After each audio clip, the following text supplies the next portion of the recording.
Plans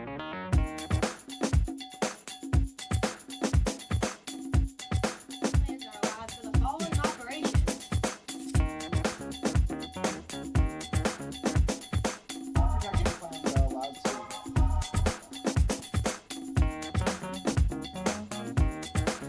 Falls the number one cause of fatalities in the construction industry. Employees are only permitted to be on services that are strong enough to support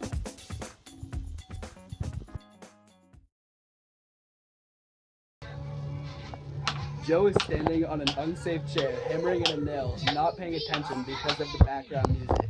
Meanwhile, he is not wearing the proper equipment. Because he was not wearing a construction helmet, he is now suffering from a head injury. Now Joe is standing on a step stool and has the proper equipment on so that he doesn't fall and cause injury. Bob the Builder is walking toward a hole with headphones in. watch out! Bob falls down the hole because he can't hear people warning him. Bob the Builder is walking toward a hole without headphones in. Watch out! Bob didn't fall down the hole because he could hear the people warning him. 40% of fatalities were from heights over 40 feet. Most falls occur on scaffolding or roofs. 25% of fall fatalities were from a height of 11 to 20 feet, and 25% of fall fatalities were from a height of 20 to 30 feet. Subpart M, which is an OSHA standard, applies to fall protection during construction activities. Subpart M does not apply to scaffolding, cranes, stairs and ladders, or power transmissions. Of Subpart M include scope application and definitions, duty to have fall protection systems, and the training requirements to use these systems. Fall protection is required when one or more employees have exposure to falls of 6 feet or greater to the lower level. The following areas require fall protection when employees are exposed to falls 6 feet or greater: leading edges, ramps/runways, residential construction, hoist areas, wall and floor openings, unprotected sides and ledges, overhead brick laying, steep or low sloped roofs, walking surfaces, foam work or reinforced steel, excavating wells, pits, and precast concrete. Protection from falling objects is a requirement. Employee working in an area where there is a danger of falling objects must wear a hard hat. Employer must take steps to protect employees from hazards, establish barricades, or build canopies. Types of fall protection. Passive are protective systems that do not involve the actions of employees. Active includes systems and components that require manipulation by employees to make them effective in providing protection. Examples of fall protection. Passive systems include guardrails, safety nets, covers, fences, and barricades. Active system components include anchorage points, lanyards, snap hooks, lifelines, and body harnesses. Safety net systems. Safety net systems are placed beneath the working surface to catch personal or falling material. Must be placed as close to the hazard as possible. Equipment must be drop tested and certified. Must be inspected weekly and after impact. Openings cannot exceed 6 inches. Defective equipment cannot be used. Safety nets must extend outward from the outermost projection of the work surfaces. Must be inspected before each use for degrading due to ultraviolet lights, any other condition that is not normal to the equipment. The following items must be inspected: tears or other wear, deformed eyelets, D-rings or other parts, labels, placards, dirt, grease, and oil.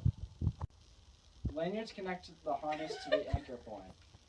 They must have a minimum breaking strength of 5,000 pounds. Should be attached to a D-ring between the employee's shoulder blades and above the employee. There's several types of lanyards that include synthetic webbing, synthetic rope, and shock-absorbing lanyards, and they can help you with falls. Fall protection plans are allowed for the following operations: residential construction, I know what that is. leading edge construction, and precast concrete systems. The plan should be strictly enforced. The employers must demonstrate that it is impractical to use fall protection before a fall protection plan can be used as an alternative system.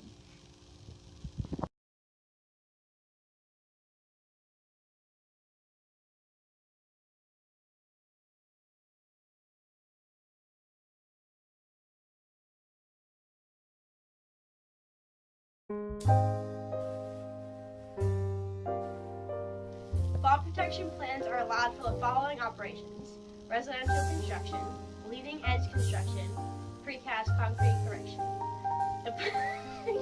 I can't do this one. In this skit, Joe is standing on a chair, hammering in a nail in the ceiling without improper equipment. Bob the builder is walking toward a hole with Watch out for that hole! Ah! 48.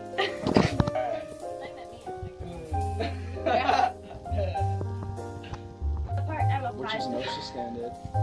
Like, say that. Wait, what? Which is an Subpart OSHA M, standard. which is an OSHA standard. Subpart M. The following areas require fall protection when employees are exposed to falls 6 feet or greater: leading edges, ramps, runways, residential construction, hoist areas, wall and floor openings, unprotected sides and edges, above dangerous equipment, overhand brick lane, steeper low slope roofs, walking surface.